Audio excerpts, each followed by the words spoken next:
low progesterone, low testosterone, low everything, it might not be your hormones. It might actually be what's blocking them.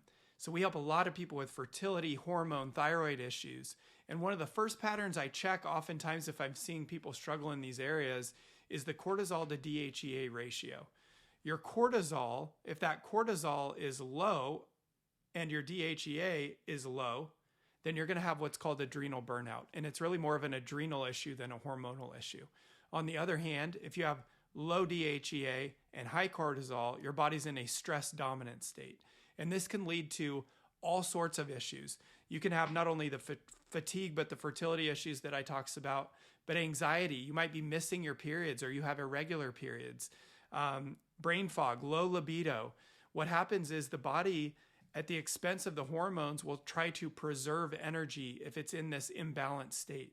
And as a result, those hormones can't build like they normally would. And so the body gets stuck. And so again, if you're dealing with thyroid or hormone or fertility issues, your cycle is off, I really encourage you to come in and get checked and get a full panel done. I'm telling you, it can be an absolute game changer, not only for your hormones, not only for your blood work, but for your quality of life.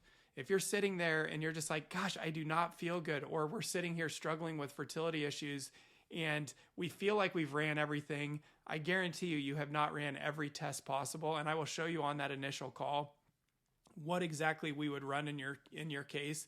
And it can open an entirely new world. I've seen it so many times for people coming in. It gives you a new sense of hope and encouragement because you know that you haven't had some of these checked. And when we tie all that together, I'm not just looking at your hormones in isolation. I'm really looking at the system as a whole. And that's really where that DHEA comes into play. That's a precursor to the other hormones, testosterone and estrogen. And so we're looking at the entire picture. And so if that's something you're interested in, go ahead and just comment DHEA. DHEA. You only have to do that once, but DHEA, comment that and we'll send you a link to our schedule where you can set up a time to meet with me and I can walk you through and guide you through what those next steps look like and get you on that path to healing that you really, really deserve. Have a great day.